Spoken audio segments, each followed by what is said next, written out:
Thank you very much for staying with us. I'm Mike Deneau. The FBI and ICE confirmed they are investigating criminal accusations against Congresswoman Ilhan Omar.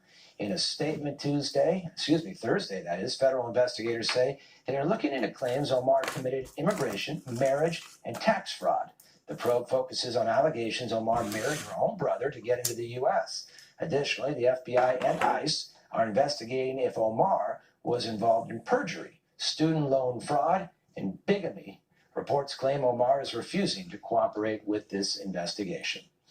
And a caravan of migrants from Honduras reaches Guatemala in hopes of continuing on to America. Today, smaller groups arrived at separate border checkpoints, and those with documentation were allowed through. Reports say some migrants who had not registered with immigration officials were put on police trucks and driven back to the Honduras border. Mexican officials say they will allow those who enter legally into the country, but will return those without documents to their home countries. This comes as the president has increased pressure on Central American countries to ensure migrants are crossing legally.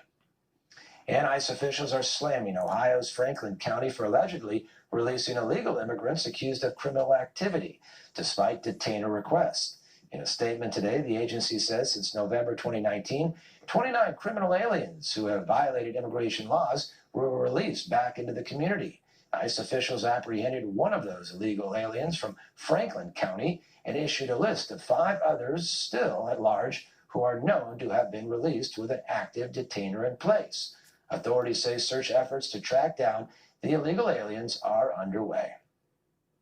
Well, North Korea claims the U.S. is withholding funding from the United Nations to exert, that is, political pressure on that organization. In an article today, a state North Korean newspaper claims the U.S. is not paying its regular contributions to the UN budget to assert its dominance in the organization. Pyongyang argues the U.S. is pressuring the UN to take a hard-line stance on North Korea. Last year, UN Chief Antonio Guterres said the organization's budget faces a $1.4 billion shortfall. North Korea is also accusing the U.S. of launching cyber operations against China and Russia. Well, Mexico's president is praising the passage of the USMCA after the Senate voted to pass the trade agreement earlier today. Speaking from Mexico City, Andrés Manuel López Obrador said the accord will help strengthen investment in Mexico. Democrats had taken issue with Mexico's end of the deal, demanding changes to labor laws before handing it over to their support. However, the agreement will allow for independent on-site verifications at labor sites across the U.S., Canada, and Mexico. This is a significant step. It has been approved by the U.S. government in the House of Representatives and in the Senate. It's due to pass Parliament in Canada, but the forecast is that there will be no problems with this. This is something very important, good news, because this deal will generate more confidence in Mexico for more investment, for companies to come in, for work with good salaries, a good standard of living for our country and the people. And Canada is expected to ratify the agreement in the next couple of weeks. The move will effectively bring NAFTA, the prior agreement, to an end after years of negotiations. One America's McCall Aronowitz has more on the president's legislative victory. The U.S.-Mexico-Canada trade agreement is one step closer to a reality after overwhelmingly clearing the Senate. The United States-Mexico-Canada agreement is a major achievement for President Trump and a very big bipartisan win for the American people. The upper chamber passed a trade deal to replace NAFTA in an 89-10 vote Thursday. Senate Majority Leader Mitch McConnell described the pact as a major win for the Trump administration. The deal has been a vocal point for President Trump and cleared the House last month. It includes provisions to tighten rules for making and selling cars, improve access to markets for farmers, mandate inspections of factories for labor violations, and establish new digital trade rules. President Trump and the leaders of both parties strongly support the measure. When the last North American free trade agreement was considered, nobody had a smartphone. So what we did is we protected intellectual property, we prohibited shakedowns of data belonging to innovative companies, and on something I care deeply about, we drew on established U.S. law to defend small tech entrepreneurs working to build successful companies in a field dominated by Goliath. I urge my colleagues to support this proposal. The Senate's passage of the USMCA comes a day after the president signed a partial trade deal with China. President Trump said farmers are happy with the USMCA and also said he hopes they remember the fact that he was able to use massive incoming tariff money to help them get through the tough times. Nicole Aronowitz, One America News. I would rather be in Iowa today. There's a caucus there in 2.5 weeks.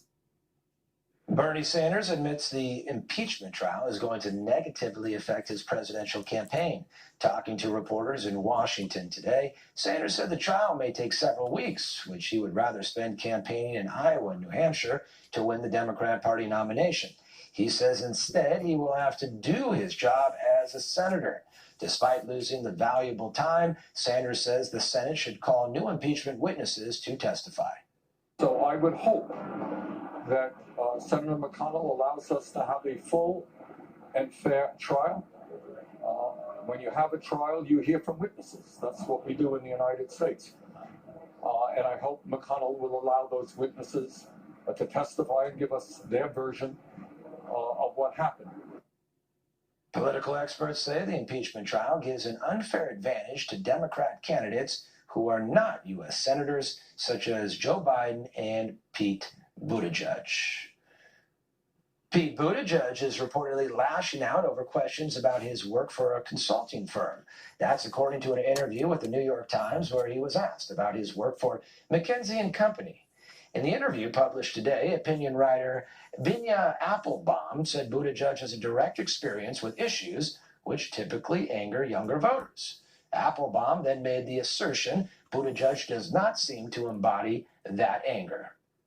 The proposition that I've been on front lines of corporate price fixing is just to get that out of the way. You worked for a company that was fixing bread prices. No. I worked for a consulting company that had a client that may have been involved in fixing, or what was apparently in a scandal. I was not aware of the Canadian bread pricing scandal until last night. Last year, Buttigieg was accused of being involved in a price-fixing scandal, which his campaign has previously denied. NASA scientists are warning of a possible decline in solar activity over the coming few years, causing extreme weather conditions and potentially disrupting the global economy. Here's One America's Christian Rose. The global climate is becoming increasingly volatile, ranging from unusually cold weather in southern Europe and North Africa to the extreme heat causing massive bushfires in Australia. And a recent study by NASA offers an explanation, suggesting the solar activity may be nearing its lowest level in 200 years. Scientists say changes in the sun's magnetic field and a decline in the number of solar spots could trigger a new mini ice age on planet Earth in the coming years. More than grand minimum from 2020. For next 33 years, for next 3 cycles, we have first grand solar minimum, and we will observe it from the front seat, all of us. These reports may be challenging the claims of global warming caused by human activity. This year, air temperature in the Egyptian capital of Cairo dropped below 0, while harsh winter conditions in Greece and Bosnia are causing a humanitarian disaster in migrant camps there. Experts say the low solar activity cycle could last from this year until 2025, with sun radiation dropping by 30 to 50%. As a result, the weather could get colder than it is now.